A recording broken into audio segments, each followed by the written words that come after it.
Did you have to go on the lam after you were almost killed while in a protective detail following a counterfeit bond scheme that went tits up and got your fellow broker killed? Did you hightail it to Delaware, shave off your beard, bizarrely dye your hair, and masquerade as a high school student while nearing your 30s, becoming super popular and stealing the girlfriend of the most popular guy in school in the process? Age and statutes regarding age of consent be damned? If so, you must have stumbled into the Unkind Rewind, where we were treated to the 1987 Jon Cryer star vehicle, a phrase that would not be used after 1987, hiding out.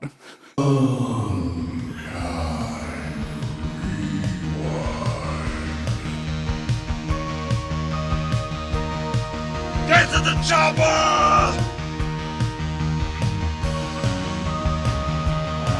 You know what you are? You're one of those little fancy lads, aren't you? Link and I are cruising the mountain, bro, and we figure we'd a little juice. Salutations. I'm Josh Dugan, coming to you from St. Paul, where I've been making sure my junk bonds are just junk, not bunk. Joining us from New York City is my co-host, Sean McGrath. Can we assume that you will be going skunk dye job soon, Sean? I mean, there are other colors to choose from if you want to be incognito. You don't have to go like like the rainbow style at the fountain drinks where you just get a little bit of everything, like Jon Cryer did in this. Like he could have just gone blonde. Yeah. He did in Dudes, if I remember correctly. Yeah. But whatever was filmed that year, whatever this was, does not yell like incognito. Yeah. Yeah. It does not yell witness protection. No. Maybe that was the point, though. Maybe there's a method behind the madness.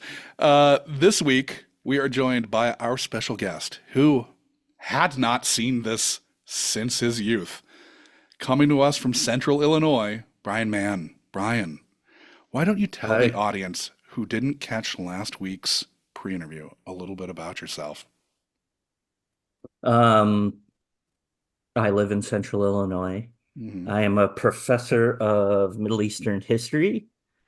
I'm from New York originally and did my grad work at the University of Texas at Austin. Mm-hmm. And now I teach a bunch of undergraduates, world history, Middle East history, and I try to keep them alive. Sure. With your doctorate. With knowledge, right? With knowledge. Knowledge. Yeah. So as we discussed in last week's pre-interview, I have actually seen this fairly recently and have a personal history with this film that I will get into a bit later. Sean, what was your relationship to Hiding Out before this week? Did you at least remember that you had seen this one prior to watching it? Me?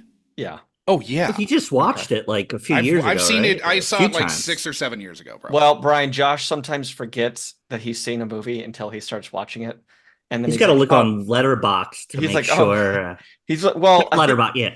Was it with Firstborn? With Firstborn, like, I remembered that I had seen it before we rewatched it. I had the like flash of, oh fuck, that's right, Terry Garr and was Corey Haim's mom in this movie that I saw like at 3 a.m. in 2005 on cable, which is kind of middle of the day for you. Yeah. I was editing Firstborn until 7 a.m. 3 a.m. is like a couple hours after Josh wakes up. Yeah.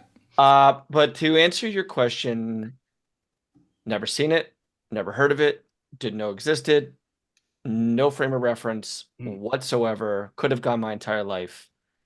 And it probably would not cross my path in any way at all, were it not for Brian.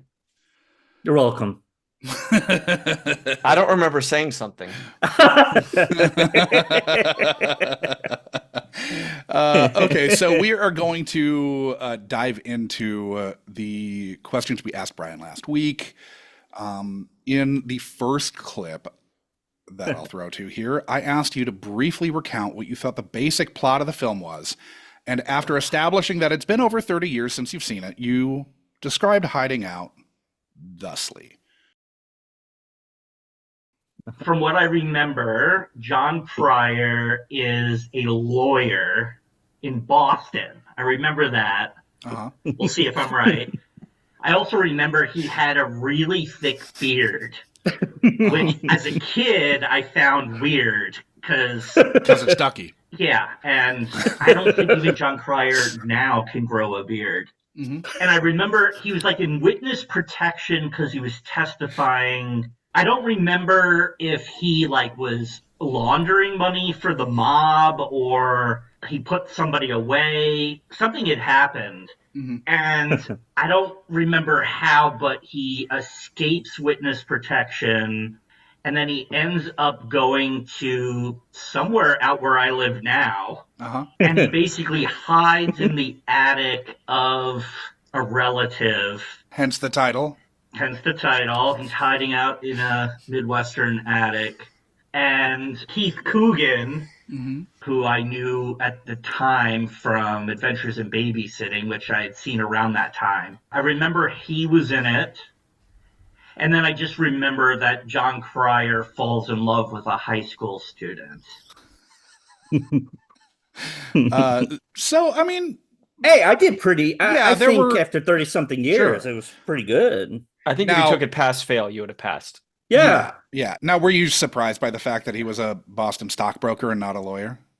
I actually was. When they first show that first scene where he's stuck in traffic on the bridge going into Boston, downtown Boston, I was like, yes, I got that right. Uh-huh. But then when... Pre-Big Dig, too. That definitely was. But then, I was very disappointed in myself that I thought he was a lawyer.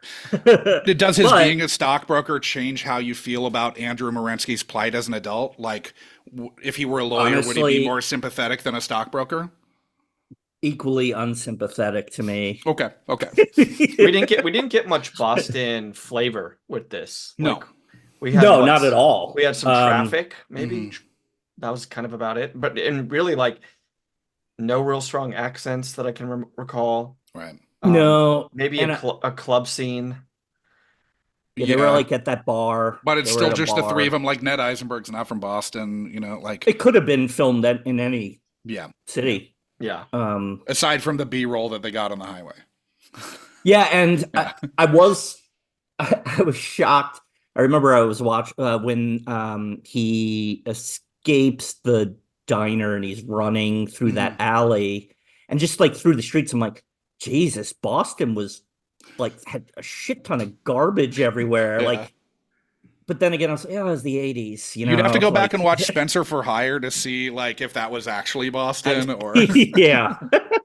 Yeah, Boston in the 80s was like the Bronx in the 70s. Yes. It totally was. Like, Boston was I'm not shitting on I love Boston, but Boston was... It's okay, you can shit on Boston, Brian. It was a backwater, right? I mean, it wasn't until like I would say like the 90s that until Cheers had lifted it up on its shoulders. The Cheers Boston Legal. Yeah. I mean, all the shine from Cheers had finally rubbed off. Mm-hmm. I mean, what? Why can't I think of the name of the song? Dirty Water. About the banks of the River Charles. They played it at Red Sox games all the time. Okay. I forgot the name of the band, but like, besides them, I don't know, until like after this movie was made, I don't think Boston was a center. Yeah. So it's interesting that they filmed it there. Right. Or at least they set like, it there. I don't think about it being like stockbroker town. Yeah, no. I mean, they're everywhere. So I feel like the only, I don't know, like I could whip out a map here, but I feel like the only thing that really helps the story be Boston is that he can easily get to Delaware or more easily get there. And speaking of which, I did also misremember thinking that he escaped. I think, honestly, I just never clocked that it was Delaware because Delaware is like the most forgettable state of the union. But And how many movies? I thought that this was Indiana, actually. I thought it was Ohio or Okay. somewhere. It feels. It actually definitely feels. Yeah. Midwest. I wonder, do we know where it was filmed? Actually, I do. It Where was it was filmed? actually filmed in Wilmington, North Carolina. Oh, That's that's where yeah, a lot of movies are filmed there. At least back then. Yeah, Blue Velvet. Yeah, that's the one I was thinking of. Yeah. Whatever state they're in. Dawson's Creek.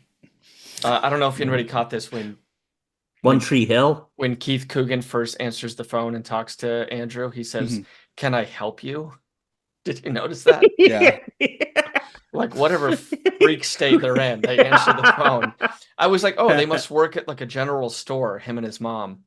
And I believe that's real Cryer mom, right? It sure is. Yeah. Real Cryer mom. Yeah. So, Yeah, that's so wild. she's kind of a nepo mom. Yeah. Yep.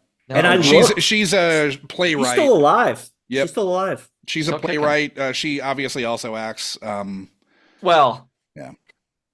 I mean, wasn't a tour de force performance. I don't know that there was much asked of her.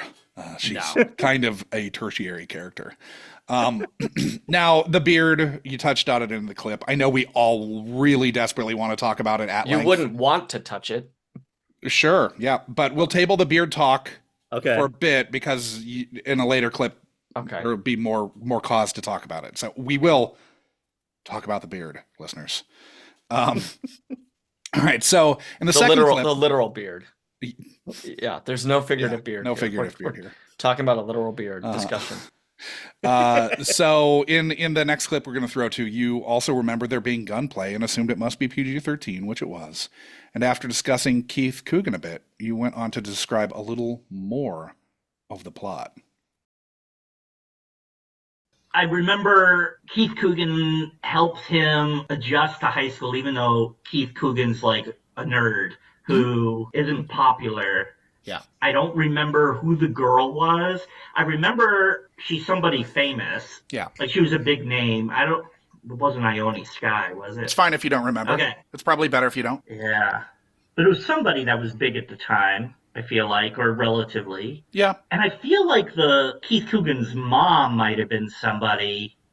Anyways, I don't remember how it ends.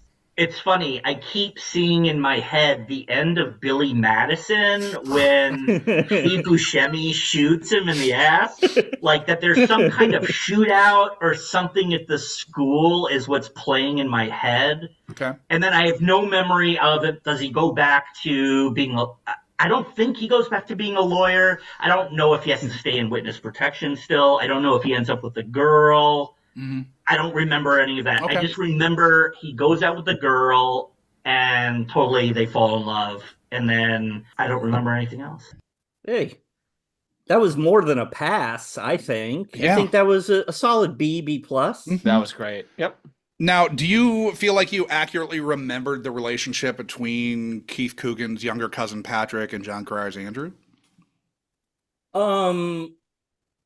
No. I mean, I remembered that he was a wasn't nerd. popular. Yeah. And I remember that I guess I didn't say it, but I do remember that Jon Cryer did become popular. Mm-hmm. But I don't remember like the details. I don't remember that it was borrowing his clothes. I don't remember that. I didn't remember that whole student election plot part. Sure.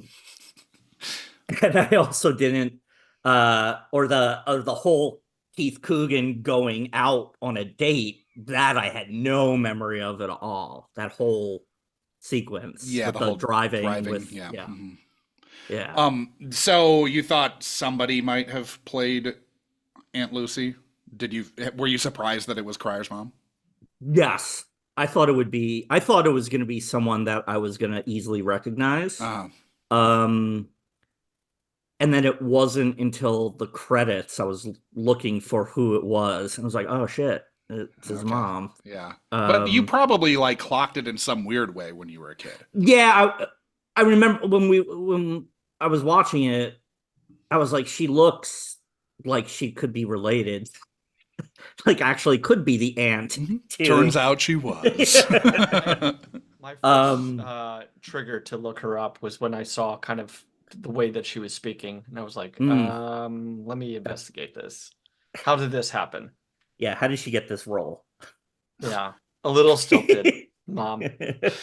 Now you thought it could have been Ione Skye playing the love interest. It obviously wasn't, but it wasn't. But it was Annabeth Gish. It sure was. Who was pretty big. Yeah, she was a very short period of time. Yep, she was 2 years past her 16th birthday when this went into production. Wow. Okay. Wow. She's way more precocious than that. She actually, I think, has a nice kind of older command to this. And I mean, let's spare a moment for Gish on this, because I think like this was probably her breakout. I mean, Mystic was soon to come. Where the fuck do I have my notes? Mystic Pizza was probably the biggest thing that came out after this. It was like 2 years after. 2 years after this. Yeah. 3. But I think she's pretty good in this. Like, I don't disagree. Yeah. I think she affords herself pretty well. I somewhat randomly, her mom was an elementary school teacher at the school that I went to in Cedar Falls. Like, I had her as a fill-in sub once or twice, but Annabeth Gish was actually, so we were, the campus was like we were the teaching school for the University of Northern Iowa. And so like they would send all the teaching students over. We were adjacent to the UNI campus. And so our building, Price Lab, shared the grounds with the high school that Annabeth Gish went to at this time.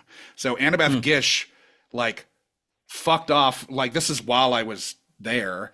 She fucked off to do this movie. And like I maybe saw her in something once because they would do like some stuff where like there would the senior high kids would do an assembly or something every once in a while, but like I didn't have a relationship to her other than like knowing who she was at the time and knowing that her mom was a fourth grade teacher at the time, but she had filled in for I think my second grade classroom for like a day for some dumb reason. Are we going to talk about your Keith Coogan connection?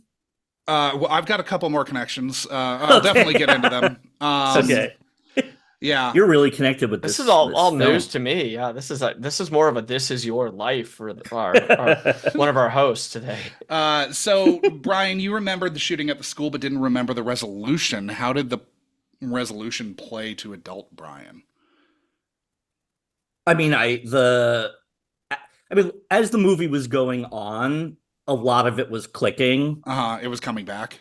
It was totally coming back. Like, I remember the scene when he goes into the gas station convenience store part and them giving him this dirty, like they were creeped out by him and like, what the hell is he doing here? When he went and he comes out after he shaves and dyes his hair. Remember that. But yeah, the ending, it clicked when they were there and the janitor that he becomes friends with, you see him up in the seats up top. I'm like, yep, that's where Steve Buscemi was in Billy Madison. So I was like, yeah, I kind of remembered, but I didn't remember until it happened any of that. And I didn't remember the whole ending where he goes into witness protection, but to where he ends up with her at the end. Which that was pretty I could not have expected that. I mean, maybe I could, given kind of, I mean, we should maybe just talk a little bit about the relationship there. About how is it appropriate or... Well, what the movie deems appropriate. Like, certainly it's not, right? But do we know the actual age difference between these two actors? She's 20, or he's 22 at the time, and she's 16. Okay. But he's playing older, right? He's playing 29. He's playing 29. Yeah. Okay. I think Coogan mentioned stat rape once. Yes, he does. He does call it out. It's played for laughs. Yes. And then we kind of like it actually doesn't seem like he's falling in love with her at all. She's gaga for him. but Yes. he's just kind of going along with it. He's There are like kind moments of though where he says, "Oh, I think I love this girl" or something Yeah, to that and when effect. he does the whole He's there's an element of restraint to his actions, but he's still encouraging Yes. this Yeah, like there's- puppy love from a fucking minor. there is I mean, that really weird montage, right, where they're like, Yeah. despite his early resistance and wanting to kind of keep a low profile, like they start going at it pretty hard. I don't know why they aren't leaving class together. There's a lot of those instances where I wasn't sure how much of it is supposed to be behind the jock boyfriend's back and how much of it is supposed to kind of be like, okay, well, they're in a relationship. That was a whole weird element where it's like she didn't break up with the jock class president to be. It seems like, at least I don't remember that happening. We didn't see it, but I think Yeah, you're right? meant to believe that it happened anyway, because obviously Otherwise, it was feels just very weird. early on that she's like, Yeah. ditched the But, zero like, to get with a hero. Yeah, but yeah, I thought as problematic, and again, Coogan calls it out. And there's that really, I mean, because he totally is into her early, because after he takes her out that first night, when he goes the roller home, skating. yeah, when he goes home, he's like giddy and like skipping his way home that one does when they're on a first date that goes great. And she's very, very forward. Very forward. But I would say to filmmakers of 1987 who didn't have to, I think, show any restraint with regard to this, they did, even though it was played for laughs. They have Coogan make that line, and then when you're like, oh my god, he's kissing her, Jesus, he stops.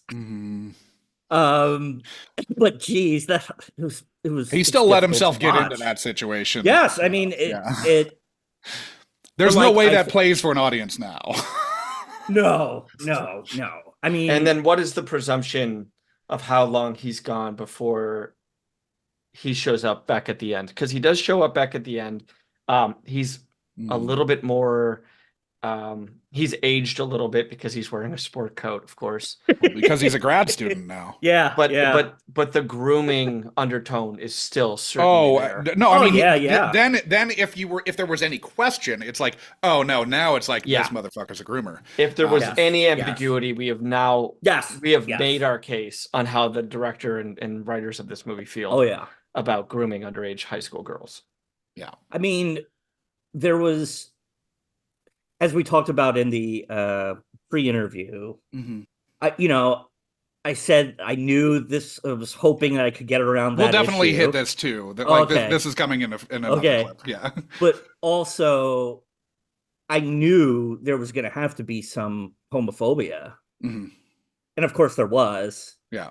But I was very for 1987. I thought, because like Keith Coogan, when he corners him in the bathroom, right? Yeah. That first time. Coogan is like, the fact that they were talking about the sexual scale, the Kinsey, right? the Kinsey scale. Yeah. And that he like internalized that and was like, look, man, like, I know it's a fluid scale. Yeah. But I'm here. No, it's less retrograde than you would Yes. assume it was going to be, knowing where it came from. Yeah. Yes. It still was extremely problematic. I'm not trying to, no, but there are degrees of problematicness. Yes. Because you have to assume everything in the 80s is everything that came out then is extremely problematic. I mean, this was what, still the Reagan era. Gay panic had set in. Yeah. I mean, it feels like we should probably just mark this as a tally on one of the many movies we're going to talk about where, like, the gay character was, or the presumption of being gay was either an insult or something to be scared about. Yeah. Oh, yeah. Yeah. So you wondered a couple times about the PG-13ness of the film. Do you feel like this was a hard PG-13 as you had kind of speculated? No. Well, I mean, Brian, to a degree, I think the violence kind of came out of nowhere for something like this. Yeah. Early on, the guy gets shot point blank in the head. Shout out, by the way, Josh, to our boy Ned Yeah. Eisenberg. Yeah. I recognize him from something. The second time we're talking about him. I mean, he's obviously an SVU as a recurring. He just died last year, but rest in peace, Ned. Yeah. But we should put a dollar in the jar every time he pops up in one of these movies because he was in Firstborn for a second. He had a much bigger role here. And because he spoke. Yeah, because he spoke. He had a line. But I mean, the brutality of that scene is like really jarring when for he's what asleep. I thought was a comedy. It's jarring, and I think like they did a smart thing by doing the like white flash instead of like showing him get shot. Yes. Yeah, they're not going to splatter his fucking brains. Yeah. This isn't Tarantino. This isn't Pulp Fiction and brains all over the fucking back of the car. Yeah. But you also, by the way, have this Eddie Munster hitman who seems pretty menacing. But is all this enough to get a PG-13? Oh, I definitely think that the two deaths in the beginning are. They kill a cop, agent. Right? They kill a cop. There's an F-bomb also. John Spencer, F-bomb. Shout out. And also born with that voice and born with this Paul Mall kind of in his mouth. And like, what was he, like 40 in that in this yeah. movie? He feels like he kind of preserved whatever rough games that was for a long time. Oh, I mean, when he's Leo McGarry fucking 15 years later, he basically feels the same. He's a little older, but not like the amount of years that passed between here and then. And by the way, the way that they focus on him and how he's going to get revenge for his partner, and then he has no more speaking lines. Gone. And we just see him through the window. Yeah. For like a split second. It's kind of weird. I'd remembered his character being in on the hit. Wow. Interesting. Well, we never do figure that out, right? We never figure out how he's hip to where the leak comes from. I'm sure I saw the director's cut. Well, the joke being that there's a director's cut for this. There's also, you got the joke. Yeah, there's just some weird tonal shifts in this. Like I do get his kind of run through from the safe house to the train station. How he makes that safely is beyond me. He jumps the train. I don't know if the best idea really is to flip off a sniper. Yeah, that was weird. Also, it's a sniper who is more than happy to shoot at a person who is running through a crowd of people. Yeah. And these guys have not really, by the end of the movie, learned anything because there's no reason you have to wait once you know where he is. Why you have to make it a public execution. This isn't like These are the least low-key hitmen in the history of mankind. You could wait. You know where he's at. You can follow him home. You can do two back of the head. He's staying in the school, and then he goes to school, and then he's still in the school. Well, then go into the school. I mean, he's big man on campusing here. Yeah, if you could just not kill him in front of like 317-year-olds, probably good for your case to be hired again to do a job. Before I forget, another there's two more people that I recognized. Okay. One of whom I was like, she looks so familiar. Annabeth Gesh's friend is Nancy in Groundhog Day. Beth Ehlers. Yep. And so just for people who don't know who Nancy is, she's the one that Bill Murray kind of like learns a lot about at the coffee shop. She sounds like a chipmunk. Yeah, he learns a lot about her and then pretends to be an old high school crush of hers, sort of, or one who had a crush on her. To bed her when he's still a slime ball. To bed her when he's exactly. It worked. Yeah, it did. Good job, Phil. Talk about grooming. And then I mean, it very well took him 50 years. Yeah, we don't know how long he was. We don't know how long that was. Sure. and then Joy Behar I know. as Weird, the right? diner, the waitress at the diner. Completely doesn't work in kind of middle America, Delaware, whatever. She's just this kind of like big city transplant. Yes.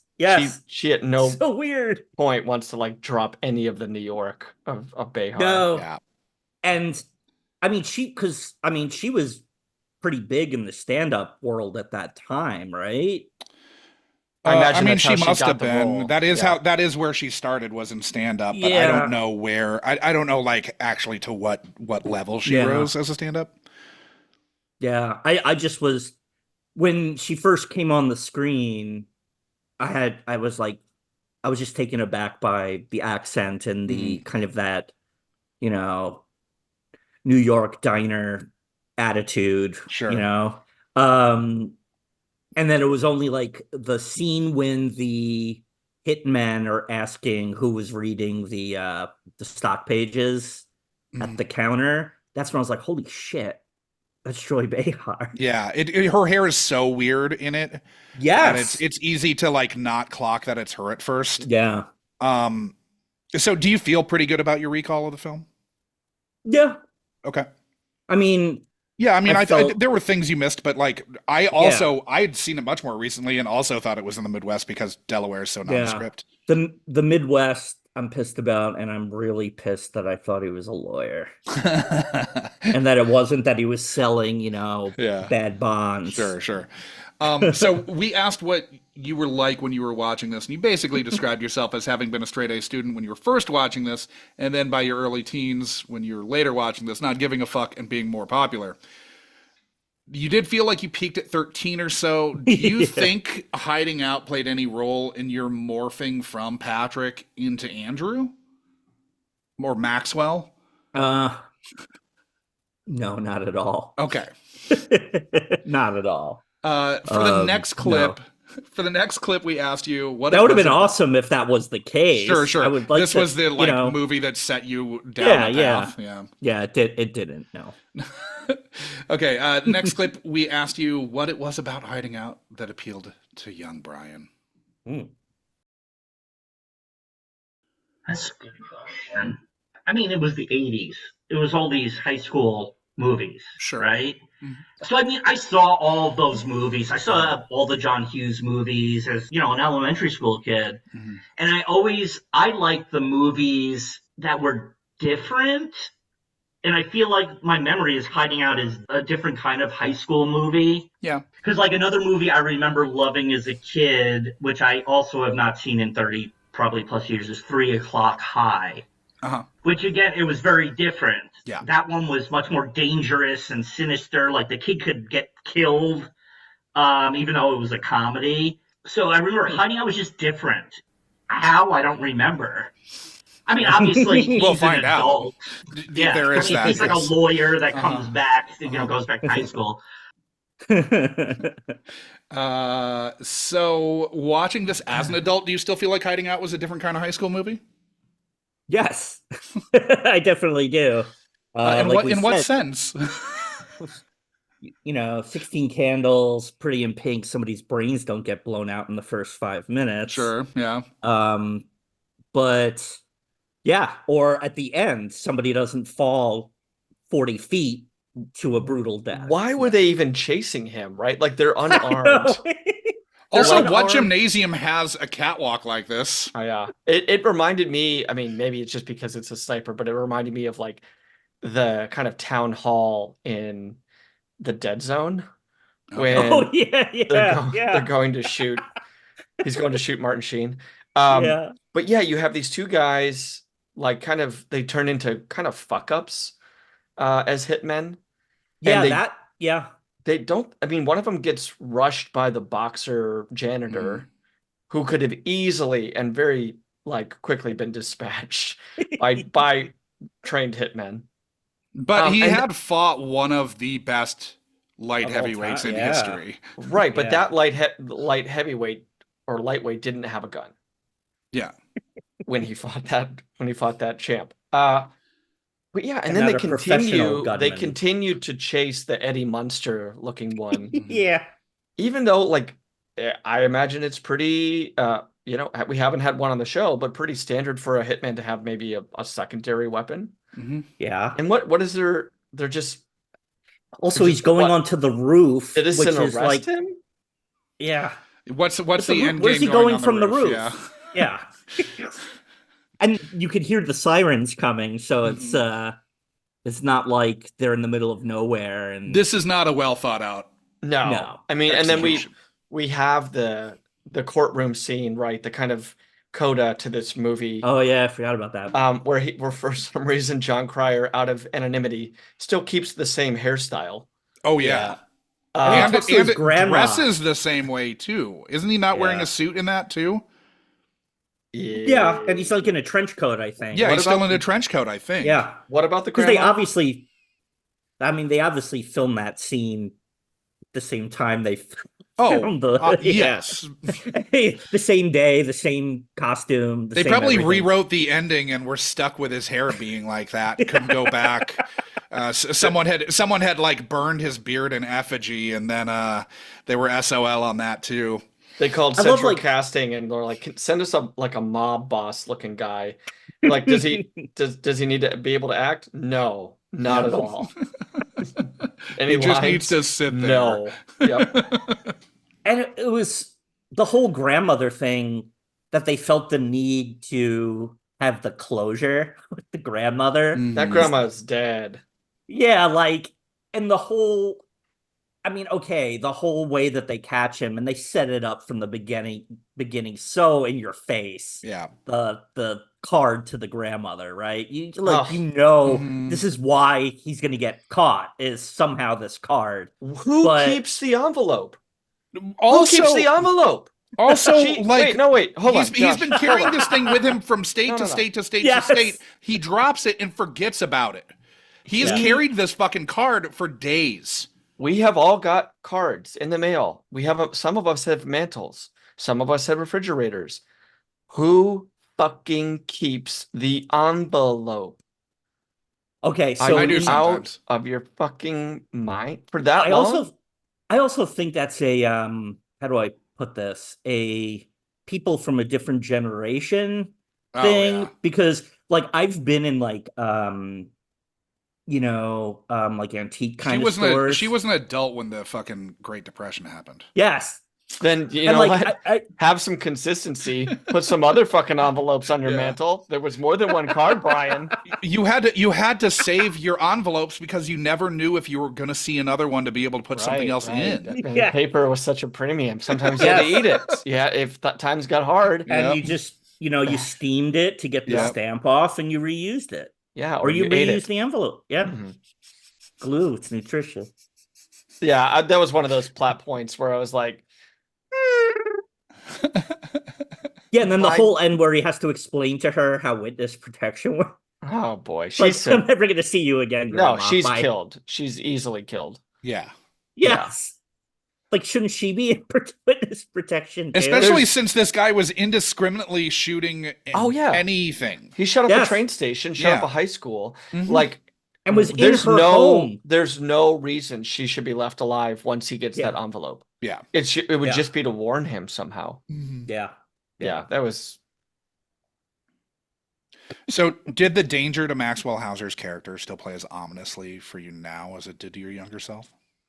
By the way, can we just talk about that his name is Maxwell Hauser? Well, I was shocked you didn't remember that, because that's one of the most memorable things about Hiding Out. The second before he says what his name is, but he looks at the can, and you're like, "Oh fuck!" I was like, "Oh shit, I remember that." Do you think that Christopher McQuarrie is a big fan of this movie because that shit is used in Usual Suspects? Yep. Yeah, and it's like the whole premise of the movie is this.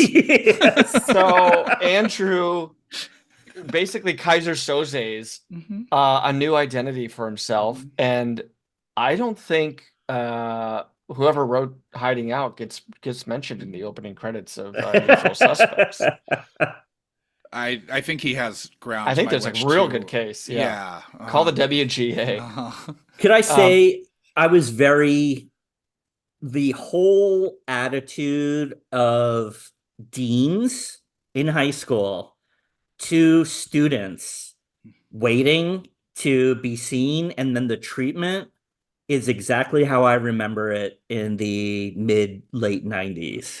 Now, okay, I went to like a normal sized high school, like not huge. Class size was like 140 or something. Did you guys have an office of the registrar at your high school? We obviously did in college, but if like I in high did, school, I didn't know it. No, we had an administrative office. I don't remember hearing We had that word.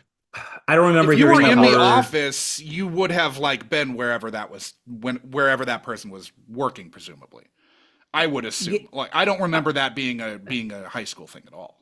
We had the principal had their own office kind of suite. Sure. And then there were 2 or 3 deans who had their own suite. Okay. And I mean, I think the only reason that are basically vice principals. They were there to punish kids. Yeah, and, that's like, what a vice principal is sentence for. you, Yeah. right? But like it was This was a 3-person judiciary panel that was. yeah. So one day, you know, I think I was like a junior or a sophomore, and security guard comes to my chemistry class and says Brian Mann to the office. And I was like, oh God, family member must have died, because why else would I be called to the office?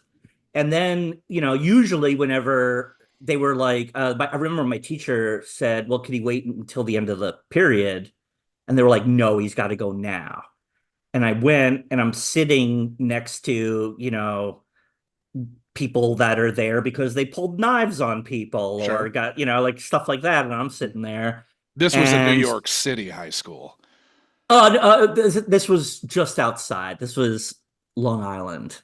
Okay. It was just outside the city. I'd moved out of the city at that point. Okay. But still, yeah. But that's worse, right? In a different way. So the dean comes out, and he was like, man. And I'm like, yeah. He's like, get the hell in my office. And I was like, what the heck is going on? Brings me in there, starts cursing me out, screaming, how dare you, you little piece of shit, like threatening me. And I'm like, I have no idea what you're talking about. Yeah. What did I do? Not April 1st. It's the other Brian Mann. It was a Brian Mann that spelled his name with a Y and I'm with an I. So when I pointed out to him, apparently the other Brian Mann like spit in his teacher's face. Oh. And I was like, I don't have that teacher. And the dean was like, shut the fuck up. You know, you have that teacher. Don't lie to me. I have your record here. And I'm like, I'm in 10th or 11th grade. I'm not in 12th grade. Yeah. Never apologized. He's like, oh, okay, you could go. And it was just like in the movie where he screwed up and didn't, you know, he's just like, okay, go. Yeah. So that's spare a moment for how many like John Smiths. Well, I was gonna say like BIPOC people who have been incarcerated because of something like this. You know who that was, right? Are we talking about the guidance counselor guy? It's Jack Gilpin. It's Betty Gilpin's dad. Oh no shit! Yeah. Well, what's he from? Because he was so he's in fucking everything. Jack Gilpin's got like hundreds of credits on IMDb. I will say that like the reason that Andrew in Hiding Out is like able to kind of get as far as he goes, like kind of infiltrating a high school, is because in 1986 or 87, computers fucking sucked and everyone knew it. Yeah. And so you could just say, oh, it's a computer thing. Yeah. They weren't communicating with each other. Yeah. Effectively, somewhat. And what was the thing? Oh, it probably it's probably going to take a little bit. Oh, it always does. From Texas. I like how he comes up. He's from Texas. Most people named Maxwell Hauser are from Texas, though. Yeah. It's a popular name. There was a Cornell, Texas, BT Dubs. That's where he said he's from. It was more commonly known as Mud Creek near Brackenville, but it's basically fallen off the map. I don't think there were ever more than like 30 people who lived there. Yeah, I'm too bad he didn't pull more like things out of his ass from like what he could see around that office. I know. Where'd you go to school? Staples. Cornell, Texas. Desk Town. Window University. So going to the next oh, yeah. Mm. I asked that. Going to the next clip, Sean wondered if you had any theories as to why hiding out didn't have a lasting place in popular culture. Probably because it was different, and I think there was, from what I remember, there was violence in it. Mm-hmm. Yeah, there's some. Yeah, I don't remember that not first scene, but it's early in the movie when he escapes.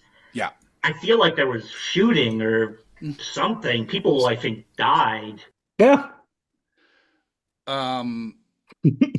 So you still think it was probably too different and possibly too violent?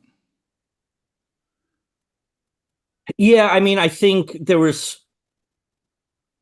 because look, do I think it's a great movie now that I watch it today? No. Do I think it's a bad movie? No, I mean, I still enjoyed it. That was a long watching pause. it. That was a long pause. Well, it's like it's in a because mediocre vein, I think. Probably. Yeah, but I went from this was a movie I adored that I just happened to have not seen in ages because it's not something that usually is streaming. But it was at one point because I know I've seen it recently because of that. But yeah, I still enjoyed it. Mm-hmm. I had fun watching it. I don't think I'm gonna watch it again for another. I'm not going to say 30 years, but yeah, I'm not rushing to watch it again. Longer than 30 years? More than 30 years? 130 years.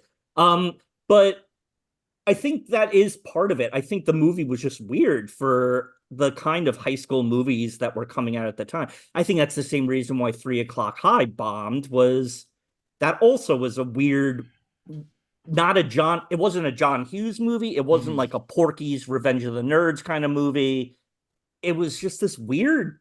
Yeah, it was tonally out there. Like, yeah, and the setup was weird for a high school movie. The ending is weird. Yeah. The middle is weird. The whole thing is kind of bizarre. And I wonder, like, Jon Cryer, I mean, besides Pretty in Pink, what was he had, I know, a movie that he like starred in that nobody ever saw, which I've never seen. I can't even tell you the name of it, which I think happened before prior to what this is going to be. I thought that was Hiding Out. Oh, I thought what you were talking about, a movie that Jon Cryer starred in. What movie? I'm pulling him up right now. So he's in No Small Affair, Noon Wine, OC and Stigs, Pretty in Pink, Morgan Stewart's Coming Home, Superman 4. It was No Small Affair is what I was thinking of. I mean, I think that there's something to that. I definitely think that there's... Go ahead. Yeah. I was just going to say that. I've seen that movie. No Small Affair? Yeah. Yeah, I just know it's kind of the reverse of this, where an older woman sleeps with a young boy. Yeah. Yeah, because he's a high schooler. I've never seen it. Is he sleeping with... Demi Moore's not older than him, right? Is he sleeping with Jennifer Tilly in that? I'm pretty sure. Why would Jennifer Tilly be older than him? I don't think Jennifer Tilly would be older than Jon Cryer in that, would she? I guess I'll find out on air.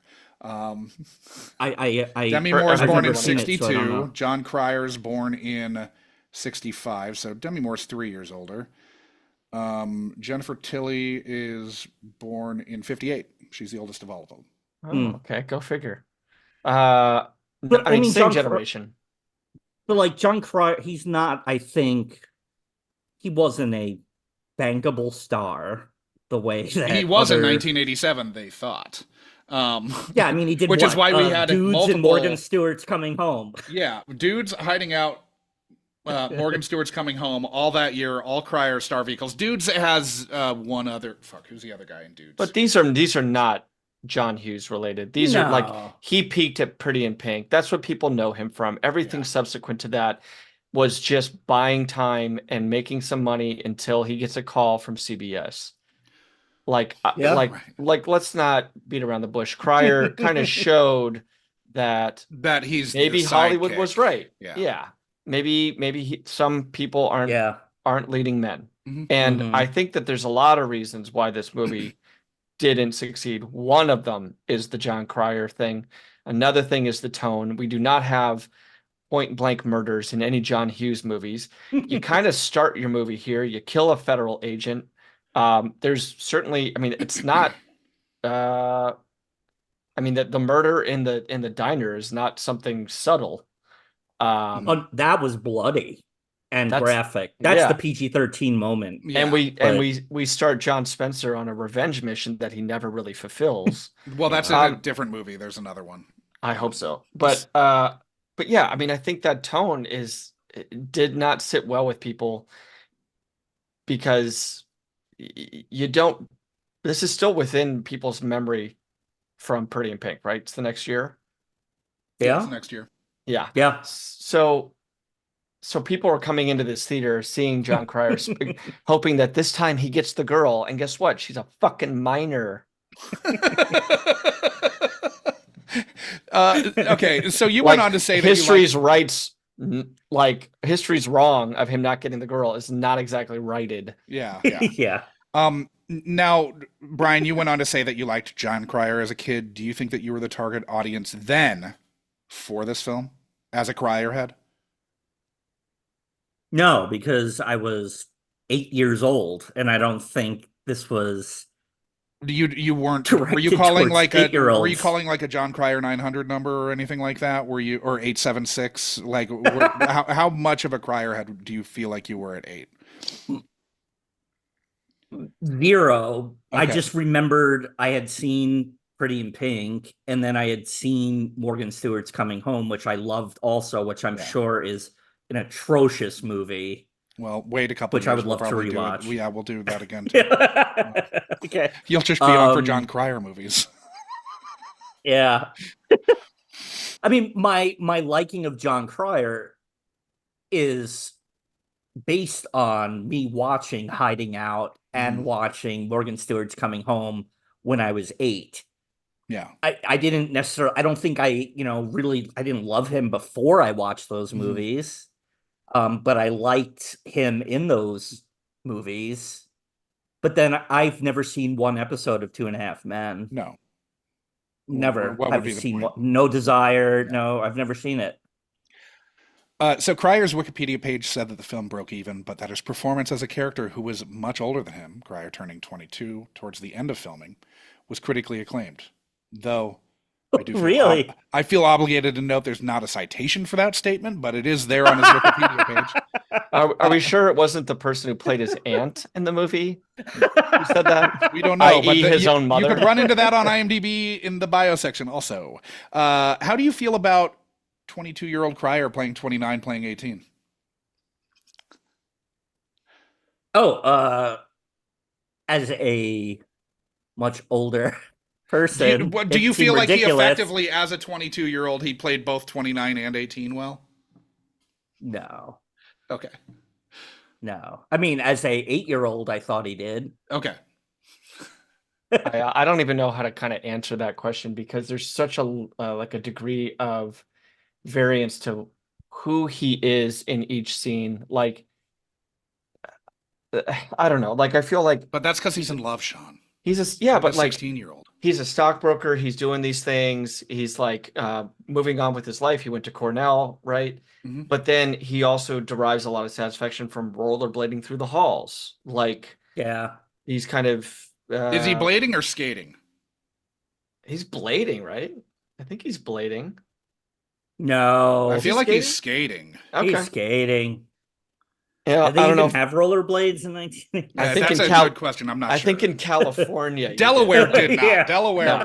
was skates. Yeah, if you're in California and you're in Venice, Yeah. you're blading. But yeah, I mean, I think like that's kind of where the movie like never really kind of like landed on like who this guy is, what he thinks is cool, what he thinks is low profile versus like risky behavior. Probably not rollerblading and running that fucking radio show. Yeah. Like, On a loud. what are you doing? Do we need to PA. talk? Do we need to talk about Pump Up the Volume also ripping this movie off? Usual Suspects, pump up the volume. That was some kind of radio hour. I don't know. Like whatever he was doing here takes a long time for that janitor to find him. And then like we don't talk about, I mean, he has to get drunk to kind of like really sleep, right? Mm-hmm. Shouldn't he be sleeping through every class?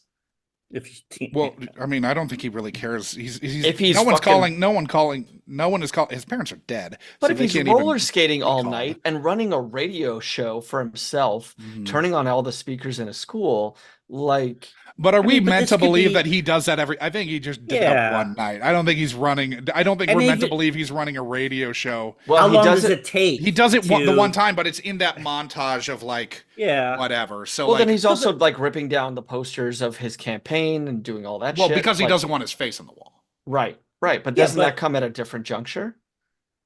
I think that's think- all. I think he's periodically doing that just because he's wanting to keep a low profile.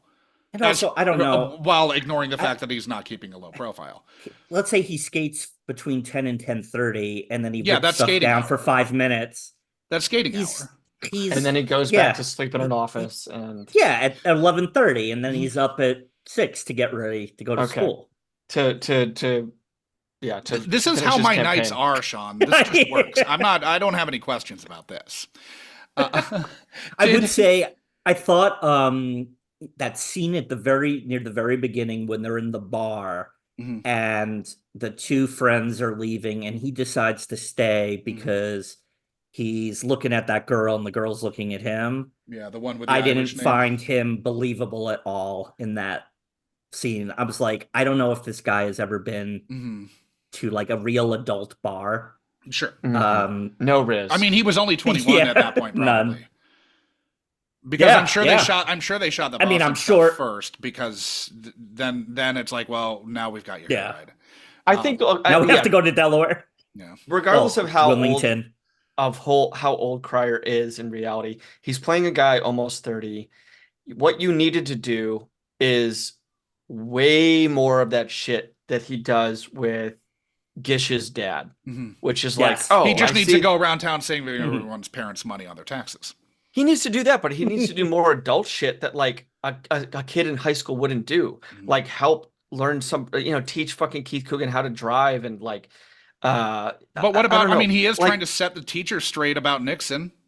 That's Yeah, that's what a responsible adult would do. shout out to that character actress as well. Oh yeah, who has been in a bunch of Yes. things. Was she in Invaders from Mars? She's The in Toby Hooper movie where I feel like she's like the nurse or something. She just looked definitely like her, is something, maybe. yeah. Like she's been around. But yeah, I think like stuff like that is great. Correcting a teacher on a fact. I mean, that felt to me a bit more of a political discussion than like she got her facts wrong. She was obviously a Nixon loyalist, Yeah, that teacher. But like if he could raise that his person hand, should be educating our youth. but raising his hand and saying something of like, oh, it was actually October 1971 or something like that. Whatever a 29-year-old in high school would be able to kind of do. You could sit down and come up with a litany of things beyond just saving his high school girlfriend's dad $1,000.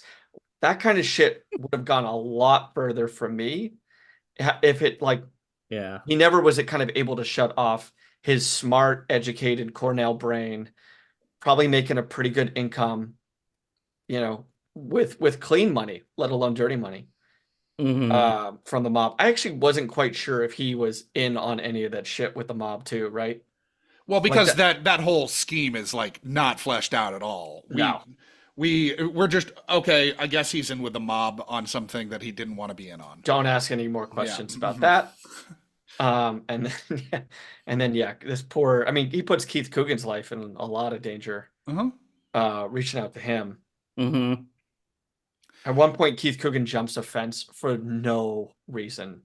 Like, do you see that they're walking out of the house and he just fucking jumps a fence? Yes. Well, and then he goes, well, that was kind of an adult thing to do, is not jump over the fence.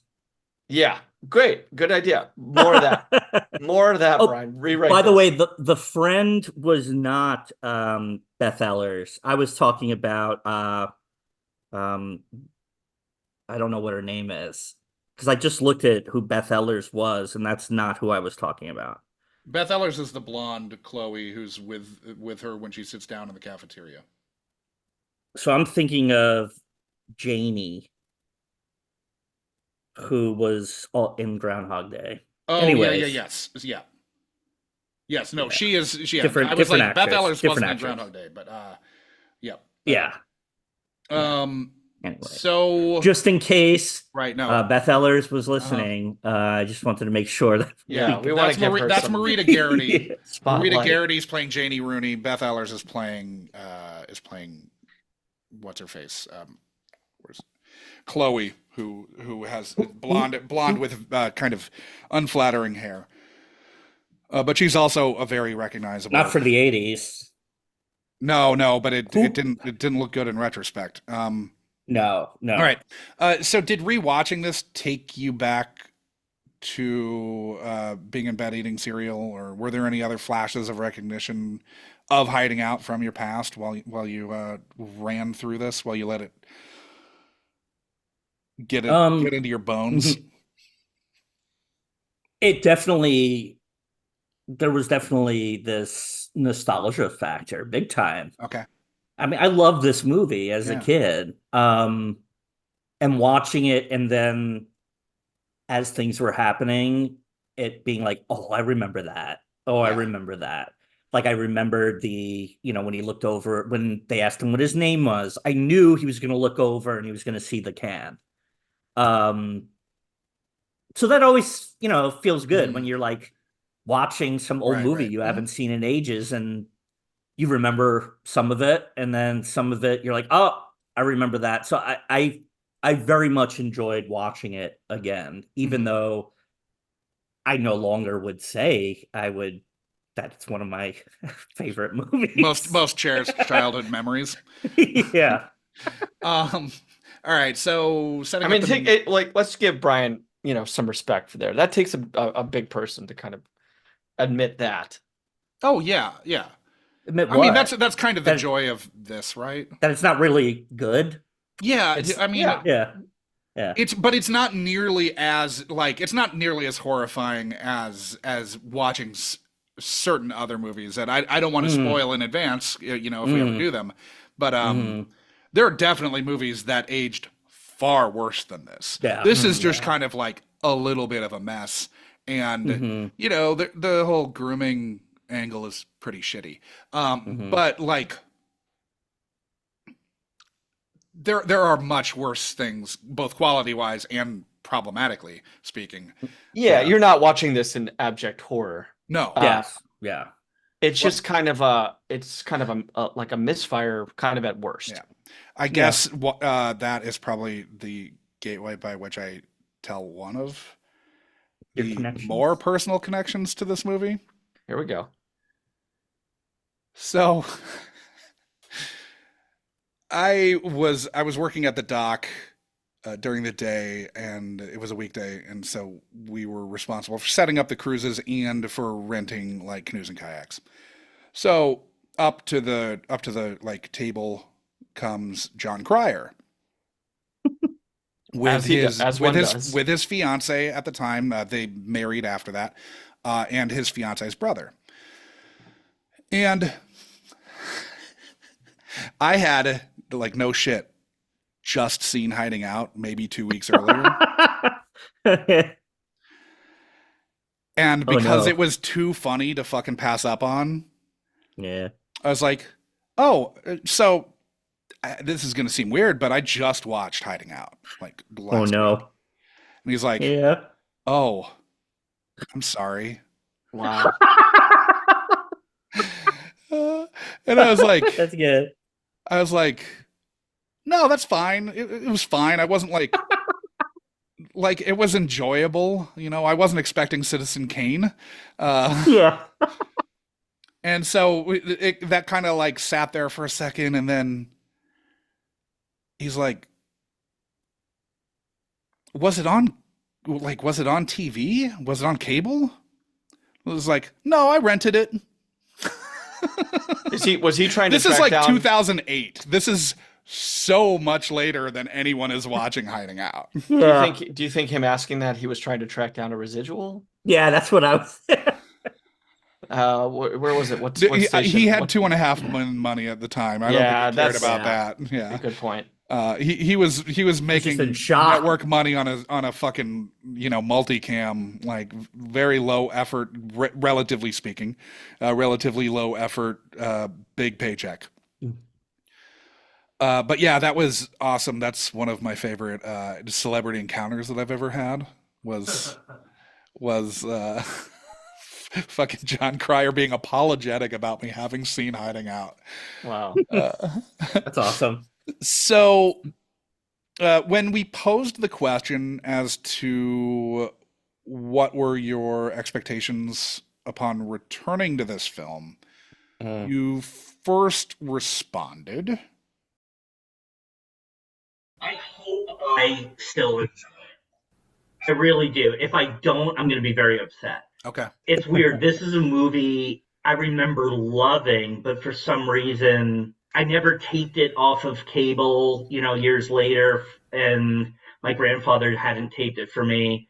So it was a movie that just kind of got lost to me, but I remember loving it. Mm-hmm. So I hope I'm probably not going to love it the way I did. Sure. The very fact that it, like Sean, like you asked, like, why did it not get really any play? Mm-hmm. I'm afraid there's a reason for that, besides it being a different kind of... I mean, I truly believe, thinking of what I remember from it, like to maybe answer your question a little bit better, that maybe it was like one of those weird movies that just didn't have an audience because it's a high school movie, but I could see high school kids that were into like watching like Breakfast Club and stuff not like wanting to see something like this. And then it was probably not for adults either. Mm-hmm. So yeah, I'm curious to see what I think about it. By the way, it sounds like I have a lisp. Do I have a lisp? It just sounds like you're like. Well, it's going to sound a lot worse on that mic. Like that, yeah, when you're on your computer like, mic, wow. It's much, much, much worse. Yeah, it's also sounding like you're calling us from the clubhouse in your backyard tree. But an underwater clubhouse. An underwater clubhouse on a tin can. Yeah. So do you feel like your suspicion played out that maybe it didn't have an audience because it was too much not a high school movie and not a movie geared towards adults either? Yeah, I think so. Mm-hmm. I think that's what that was Ebert's takeaway from it too. By the way, where's Ebert? If Adam were on here, he would have some things to say about Ebert. He's not an Ebert fan. Siskel and Ebert fucked Ishtar. Like they were in cahoots with the I just watched Ishtar for the first time ever. So much better than you would ever assume. So I loved it. It's fucking great. Even though I feel like it's messy. Topic here. It's messy, and Hoffman should have played Beatty's character, and Beatty should have played Hoffman's character because neither. But they didn't want to do they were very specific. I know. Like, yeah. But I was like, anyways. So but it was still, I really liked it. Adam Holt. I mean, that's an axe to grind for. There's some other Ebert issues that we've had over the years doing the Club for Much My Benson, but Ebert Film Festival is starting in Champaign very, very soon. I think it's next week. There's a statue of him outside the theater downtown Champaign, and we'll Sean and I will both urinate on it at the same time. Yes, I mean I can join you guys. Sorry, I didn't mean that Champagne or Ebert heads. We won't do that. Do you feel like that line of inquiry might? Not sure how I got roped into that. Well, you're going to be there too. That's how you got roped into it. I'm not going to give peer pressure to urinate on this. Do you feel like the sort of line of inquiry. Fuck it. I'm gonna skip that one. I don't care. Okay. Well, now I want to know what the question was. No, it was. Do you feel like that line of inquiry might have informed your rewatch? But that was too tied to a few minutes ago, so it doesn't really matter. Yeah. Okay. You added that you had a major concern about revisiting Hiding Out, and I'm gonna hit that clip now. Okay. I am very worried about the whole lawyer going back to college, dating a high school student kind of thing, which, I mean, every fucking 80s movie is beyond problematic when it comes to stuff like this. Sure. But that definitely is, I know it's going to taint whatever I think of the movie, even if I'm like, oh, it still holds up. That's going to bother me, I'm sure. Yes, it bothered me. But I was surprised at it could have been so much worse. Yeah. Where on the taint? They could have had sex, you know. Yes, it could have been so much worse. So where on the taint scale do you think that fell for you as someone who loved this movie as an adolescent? What out of a scale of how much taint? Scale of just 10? how much taint? How much taint do you think that this tainted? Some taint. Okay, some. There's taint. Yeah, there's taint. But I wouldn't say not like, it's insane the size of this guy's taint. God help us if we it's trademark not. that. How much taint did this provide? There was taint, but yeah, I wouldn't say it was significant. It's significantly large taint. So it's not like, I mean, sometimes you run the risk, and I think we've already you already made this clear before, but you run the risk of going like, well, that's the last time I'll see that. This survived that metric. Yes, for you. That survived it. While there are definitely movies from the 80s that have not, like Revenge of the Nerds. Yeah, you can't watch that. I can't ever watch it again. Right. I luckily haven't seen it in a very long time, so when it inevitably comes up, because it sure as fuck will. I'm sure. Yeah, that's going to be a rough watch. And that'll be the last time I watch it. Yeah. So, yeah, this one, I was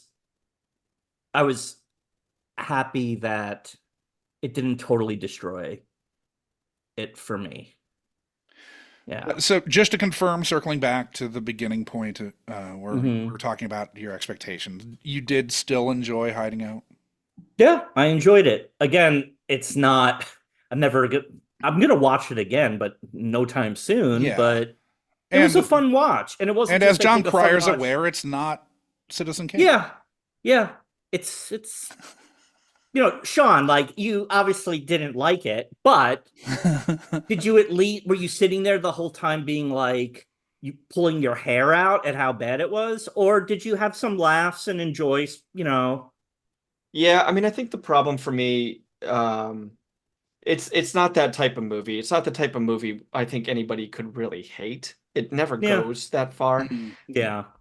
What I think I have a problem with is that there's potential here and they fuck it up. Yeah. And you could have had, you know, you take this script and even with this cast and you polish it up, you get a good team to kind of go through and fix these, you know, problematic areas. And a 30-year-old in a high school, like we see it done later, right? With Never Been Kissed. We see that kind of done to a degree in which like certainly garners a lot more popularity. Yeah.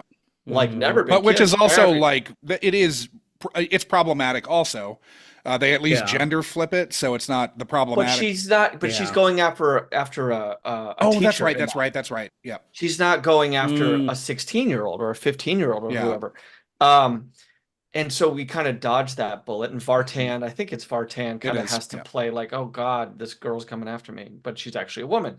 But yeah, I mean, I think like that's the big issue for me is like they kind of squander a lot of goodwill with, you know, kind of an interesting idea. Mhm. And I just wish they would have tapped into a little bit more of the spots that we've talked about, Mhm. rather than, the tone kind of going through a blender. So we haven't really talked about Bob Giraldi, the director of this. No, Um, his name has not been mentioned he at came all. he came from advertising and later music videos. Michael Jackson actually handpicked him to be the director of Beat It. Wow. After seeing an eyewitness news commercial that Giraldi had directed about a blind couple holding a block party for their neighbors. That's an Weird. amazing Okay. video. The Beat It video is great. Yeah. I don't know about the commercial about the blind people having a block party.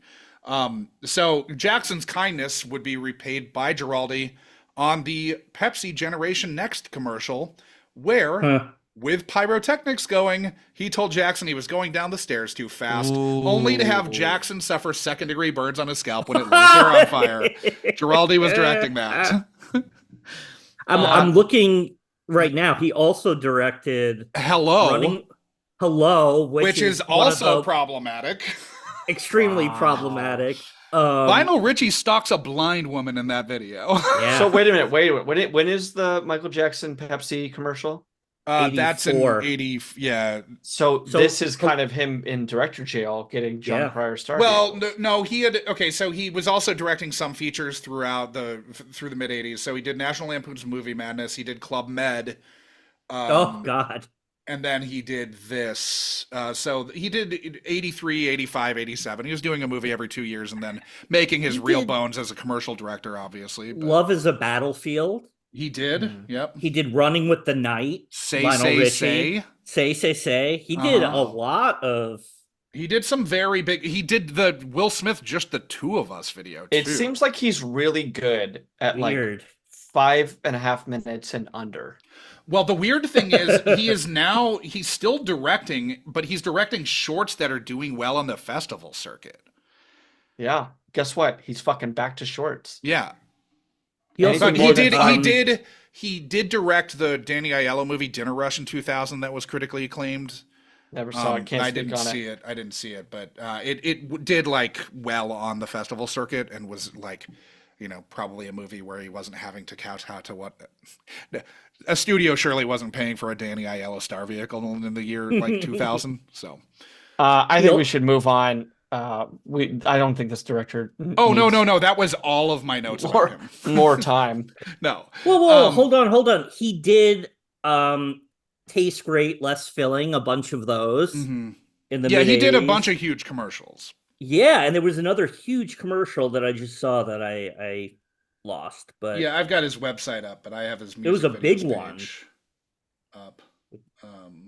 sorry, Sean, but this is interesting stuff. I do not fault the man for anything, in the time it takes you to make a smoothie. Yeah. So, I'm gonna go to the last clip.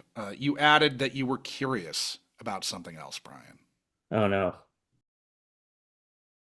I'm also curious to see where. I feel like it's in the Midwest. Mm-hmm. So I'm curious. I would love to see if it's like around where I live now. Okay. Because like in the movie, from what he's like a big wig lawyer from what I remember in a big East Coast city. Yeah. And then he goes to this small town in the Midwest is what I remember, which is my life now. So I would love to see, like, is it Iowa? Is it Illinois? Is it Ohio, Indiana? Maybe you'll really have a lot more in common with Jon Cryer's character in this. I'm going to have to grow my beard out. Okay. So are you disappointed to find out that this was in North Carolina serving as Delaware? First, I just got to say, the director also directed the Dunkin' Donuts Time to Make the Donuts guy. Okay. I think we're out of market for that. We didn't have Dunkin' here. That's true. That's true. Yeah. I saw it, Brian. I saw it. Okay. What was the question? Were you disappointed to find that this was North Carolina Yes. serving as Delaware? Yeah. No, I was disappointed it was Delaware. But it And was then I was even more disappointed when you told me it was when you said Now- it's in Wilmington. I was like, oh, they filmed in Delaware. Wilmington, Delaware. No. No, it was in Wilmington, North Nope. Carolina, no, not the home which of I the Blue kind Rocks. of like because my good friend, Yeah, Emily. my next question is: are you Oh. planning another trip to Wilmington so you can tour the hiding out sites? Are you going to go to Totally. Scooter Skating Center, which Totally has changed fucking ownership going but is all still that. in operation? Yes, I mean, I dragged her for about 12 hours going to every Blue Velvet filming location. Like, I took her to Laura Dern's house. I took her to McLaughlin's house. I took her to the place where Isabella Rossellini sings Blue Velvet. Okay. So, of course, I'm going to Yeah. do all of this. Now, Totally going to find the house sure. I hope and so. hiding out. You momentarily wondered. Now we're going to beard talk. You momentarily wondered if you imagined the beard. Beard talk. Beard talk. you momentarily wondered if you imagined the beard. With the gift of having rewatched Hiding Out, is the fact that you doubted that you remembered the beard correctly surprising to you? Yes. Okay. Yeah, I mean, it's exactly how I thought it would be, but Well, it looks. You did No. refer to it as thick or massive. I mean, it covered his. It wasn't just, a chin beard. Didn't it go down like his? No, neck? but I mean, it is a very, like, whenever you get a angle that's not dead on, you can Yeah. see how thin, like, the... Yes. yeah. I mean, it's obviously. You could see the spirit gum. Yeah. Yes. It reminded me of like that magnet toy, the Woolly Willy. Yes. Where Yes. you could just bring your magnet wand. Well, we kind of Yeah. joked about that in the pre-interview. We did this a couple weeks ago, but we kind of joked about that in the pre-interview, and then, yep, I knew what we were in for. So basically, the beard is just to go, hey, don't think of Jon Cryer as a 22-year-old. Yeah. Yeah, Think he's of him an as a adult. 29-year-old in an apartment making six figures. Because he's a babyface motherfucker. Crushing ass Oh, at yeah. clubs. Yeah. But it's even not a 22-year-old. I mean, at that point, everybody thinks of him as a 15, 16-year-old. Sure, because the year before he was playing. Yeah. that. Yeah. So, yeah, they totally had to age him. How drastically. does your recollection of his beard make you feel about your memory? Again, you did say thick and massive multiple times. It's still for Jon Cryer when I watched it. Okay. It's the most. like- It's the biggest beard he's ever had. Sure. Yeah, Let's just say that. thick and are- massive. Are you going to grow your beard out for the big event coming up? I would be killed if I Okay. did that. Okay. Totally, I would not be alive for the event. Did Court watch this with you? Yes, she did. Were you? Did you pitch it while you're watching? Like, hey, what about that? I should have. Missed She's opportunity. seen me in photos of me with a full beard, and it creeps her out. It also creeps her out when I totally fully shave. Yeah. If I don't have stubble, Just can't win, huh? no. So yeah, definitely not growing it out. But she she was like, yeah, that movie was okay. She was expecting, I think, to very Hate it? much dislike it because I've shown her other movies that I loved as a kid, and they definitely did not hold up. Does this speak to a larger problem with young Brian? Probably. Now that I'm gonna have to, talk to my therapist about this one. Line? Yeah. But yeah, I mean, I'm just thinking of. Oh, wow. I'm not. I would never claim that my taste as a youth was unassailable. Yeah. No, I don't mean- think I don't think any of us can do that. But I think like And I think There- it's funny to have liked bad things as a kid. yeah, but Sorry. I also think I mean maybe I'm just speaking like personally, but I haven't had, and maybe we'll find it. I haven't had that one particular movie where I've been like, I was so fucking wrong. Like, I think who I was as a kid is still very much present with who I am now. And so I haven't had that complete rug pull in terms of a movie where I'm like, what was I thinking? I thought this was the best movie ever. And yeah, I mean, if it's out there, we'll probably find it through the show. Yeah. I'm sure there's got to be at least one, Sean. Yeah. There's got to be. We'll hit it. We'll get Yeah. So we're through the clips portion, revisiting the pre-interview with Brian, but let's pick up the scraps. Is there anything that we've missed that anyone would like to talk about? I mean, I think we should just spare a moment for like the spotlight beatboxing gets in this movie. Yes. I have something to say about that too. Yeah, like it probably was the zenith of beatboxing, and you know that the screenwriter, whose name I don't think we've mentioned on this hour, has been mentioned, right? We haven't talked about him, but I think it's definitely it's Jeff Rothberg and Joe Menosky. It definitely feels like a studio note where they're like, guys, if we can get something that the kids are into right now into this movie as soon as possible, we should do it. And I feel like like the kid who played the lead beatboxer, the one kind of campaigning for him. I feel like I've seen him. Yes. In other movies. he was one of the brothers in True Colors, I believe. The show that was on right before Parker Lewis Can't Lose. Okay, that's not where I've seen him. It would probably have to be a movie. God damn it, Sean. Shout out to, I mean, we've got the gay panic getting some laughs here. We've got stat rape getting some laughs here. We haven't talked about the suicide joke getting a laugh when I believe Keith Coogan fails his driver's test. Oh yeah. But I just wanted to say though about the beatboxing. When we were watching it, I was like, wow, hip hop getting to wherever the heck this was supposed to be. It was supposed to be Topsail, Delaware is where the fictional town that it's supposed to be in. I mean, hip hop was only there for 3 years. I mean, it wasn't like, right? I mean, maybe like to where there were beatboxing. 82 maybe would have been in Topsail. Oh no, in Delaware. No, sorry. Yeah, I mean, so it was just.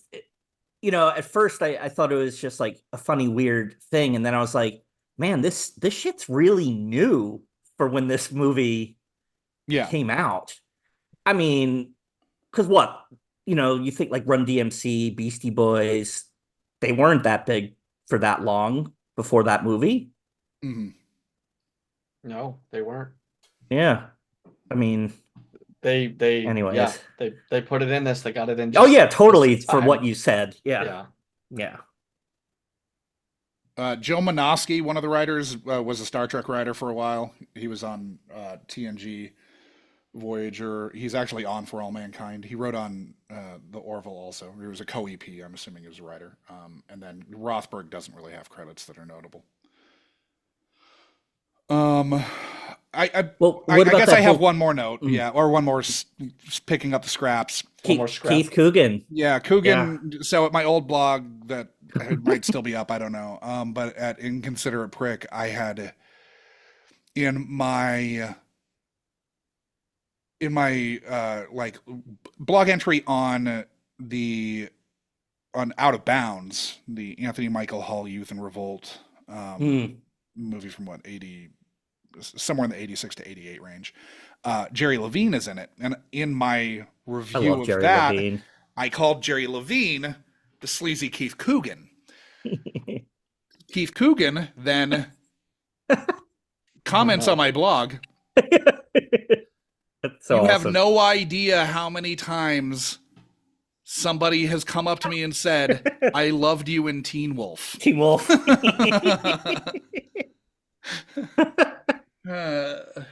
So that was my limited run-in with, or limited interaction with him just online with Keith Coogan. I mean, I think when all's said and done, Coogan had the bigger career, right? Yeah, but Jerry Levine moved into directing. He's directed episodes of Yeah. Sunny, and he's like a TV director now.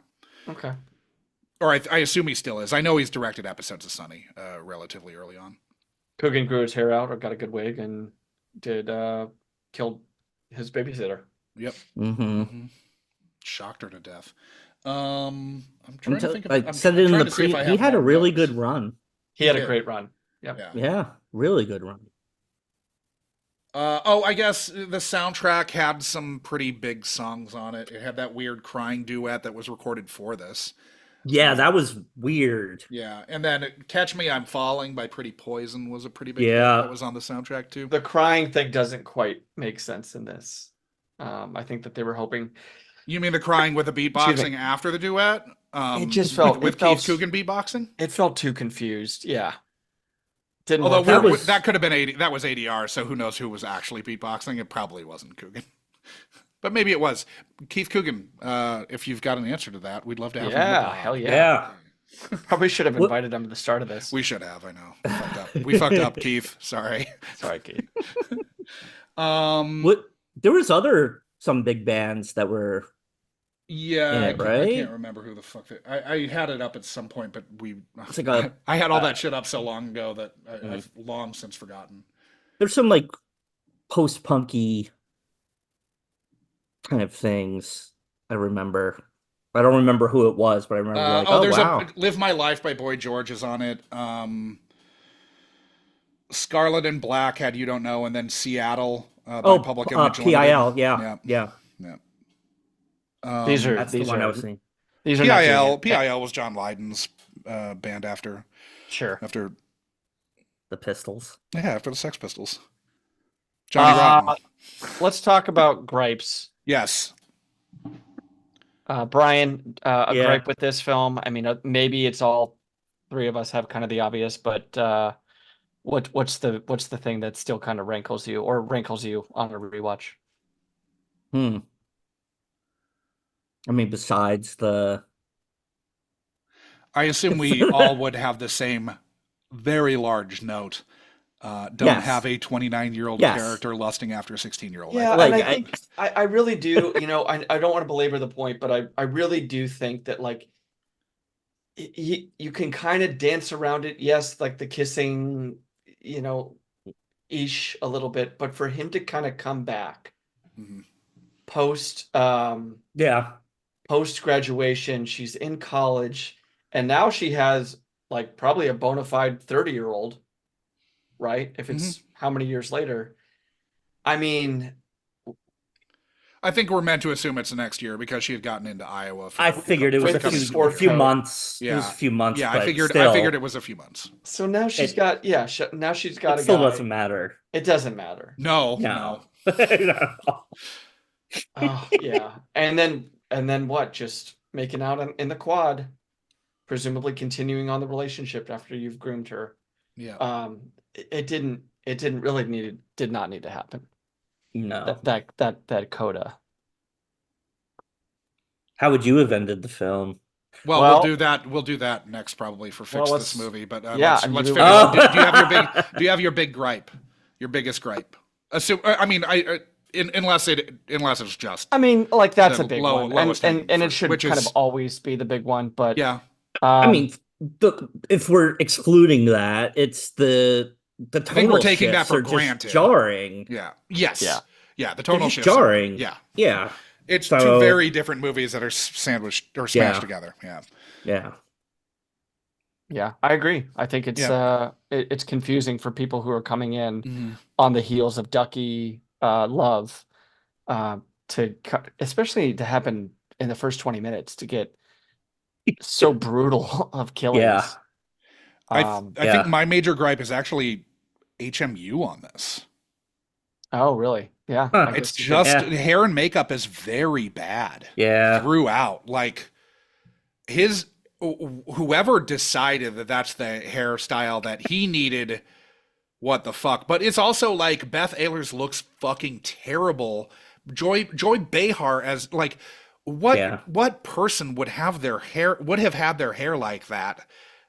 I don't know. There are so many moments where I'm looking at HMU, and the fucking beard is makeup. Like, what the fuck? It's got to be that for me. The beard is comically terrible. Yeah. Yeah. So how do we fix this movie for a modern film audience? Brian, starting with you. If you have someone else can jump in if you don't have anything yet, but how to fix it for oof. I mean, you lose that. You lose the You lose the whole main you lose the movie. grooming. You lose the love story. You figure out how to make this either funny or dramatic. Yeah. Or you at least make the love story not be so age inappropriate. And maybe you put him in college. If he's a 29-year-old, you put him in college. So at least they're all consenting adults. Yeah. I think you add a lot more cool, kind of clever instances where he can kind of demonstrate his adultivity. Being 29 and being able to kind of figure out stuff to help his also peers. Move it to the Midwest. Yes. From Delaware. Yeah. I mean, please. No, this feels like it's in the Midwest. There's a reason both you and I, and me having seen this more recently, both assumed it was a Midwest because it has Midwest vibes the entire time. You never see an ocean. It's weird. It's very strange. You know, there must have been tax credits or something, but I don't know because they shot it in North Carolina. There were tax credits in North Carolina, but North Carolina. Yeah. You know what scene really bothered me? The one when I think he was talking to Keith Coogan, and he's like, "Man, what they did to Rodriguez or whatever his name was." Man, no, the cop's name, whoever the agent's name was. He's like, what they did to blah blah blah. I've never seen anything like it. It felt so forced. That line just really bothered me, the way he delivered it. It was weird. That line to me bothered me. So I would fix that. I didn't find it believable. That's something we can actually do right now. Yeah, we can recut this movie and fix that. We can fix that if that's your problem. Yeah. It's Pratt. Johnny Walker playing Pratt. Yeah. Yeah. What they did to Pratt. It is very funny to me like that Ned Eisenberg's character is named Rodriguez. Yeah. Hilarious. Maybe he's Portuguese? I don't... What the fuck? Yeah, it was really weird. Yeah. So, saving graces, what was your favorite moment or element of the film?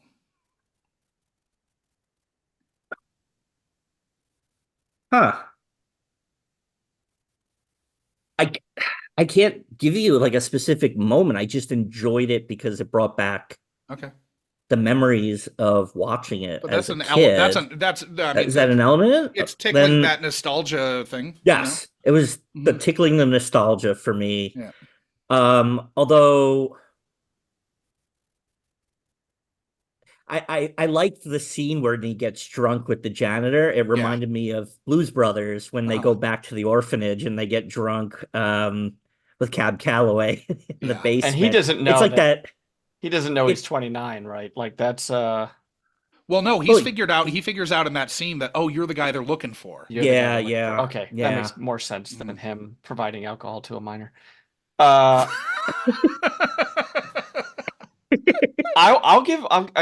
said it before, but I think the saving grace is I really think Gish is fantastic. I wish that she had been a name that kind of carried out through the 90s. I admit, not a big TV guy. If she had a good TV career, she was the replacement in the X-Files when Duchovny left, but she was in the Bridge. She was really good in the Bridge. Okay, so good TV career. Recently, I feel like she's still doing stuff. She's still absolutely working in a name. I just feel like she had a higher ceiling, at least on the silver screen. She was in an episode of House of Fall of Usher, which was just this last year. She had one episode in Succession. She's popping up and stuff. She was main cast in that Midnight Mass show also. Yeah, I mean those are all good credits. They're solid credits, but she had a lot. Yeah, that's what you mean. Yeah. Yeah, there was some heat around her career-wise that was pretty much popping up right at this time. This Yeah, was like her and second prominent role. post Mystic Pizza. Yeah, Mystic Pizza blew up a lot more. Yeah. My favorite moment was actually that classroom scene where he's like Nixon. apoplectic about Nixon, Yeah. apoplectic about this woman like who is responsible for fucking filling the children of America's heads with knowledge and is like, Even right then and there, though, right? Like, and again, this goes back, Brian, to kind of one of my little gripes about this thing. While he's going on his rant, show like 2 or 3 shots of students going Yeah. like Yeah. turn to him. Yeah. And then Yeah. and like he's pulling focus away from this teacher. So it's not just this little debate that they're having, but like, holy shit, the kids are like listening to him, and Right. Yeah. like Yeah. two shots would have been enough. yeah, two little cutaways that you're just, yeah. I also felt like it was kind of it seems so close but different, but the whole Sam Kinison and back to school when he's Okay. the history teacher, Mhm. and there's the whole thing about Vietnam and the reason, why, it was in that one, it was Rodney Dangerfield was agreeing with him, Okay, sure. um, with that very militaristic, pro Nixon, pro that kind of idea. But yeah, I think, yeah, every little bit of the movie, there was something they could have done There to are a improve lot of it. there are a lot of ways that you're watching and you're like, oh no, It's close. this would make this better. This is like, Yeah. you know. Yeah. So Brian, Mm. did we ruin your childhood? Thankfully, no. Good. That's No. twice. I think it's safe. That's I twice think that we didn't ruin your childhood A because you did a slight- test episode with us. Yes, we did. That ruined my childhood. This is a slight taint. Okay, slight taint. God. Slight taint. Yeah. Slight taint. Mhm. So before we say goodbye to the listeners at home, can listeners find you anywhere, Brian? Find me anywhere? Yeah. You mean like on social media? no. Do you want what about Letterboxd? Sure, you could follow me on Letterboxd, there you go. which that's the one thing that I mean, that's the Um, one. That's the one. Honestly, that is the only enjoyable one to me. that is true. You could enroll in Um, Brian's class. That is true also. You should matriculate at my university and yeah, what is my name on Letterboxd? I'm looking it up right now. It's Man Ray, MANNRAY. And my my I'm curious, Brian. photo. What have you rated Hiding Out? I didn't rate it yet because I didn't want you guys to see. Okay. Yeah, no. I mean, preserve Sean, the- my number one in my top 4, I got Pee-wee's Big Adventure is my number one. I absolutely agree with you there. Yeah. And then I got Modern Times, I got La Ventura, and I got UHF. But yes, you are Man Ray, MANNRAY on Letterboxd. So And Tom Noonan is my avatar or whatever from Manhunter. okay. The Tooth Fairy. Yeah. Who I met, I was online at the Angelica. I was online to see Storytelling. It was like a early premiere or something, like an early showing of Storytelling. So this was like 20 something years ago. Yeah. And I turned around and I almost I panicked because I was like, holy shit, that's the Tooth Fairy standing right behind me.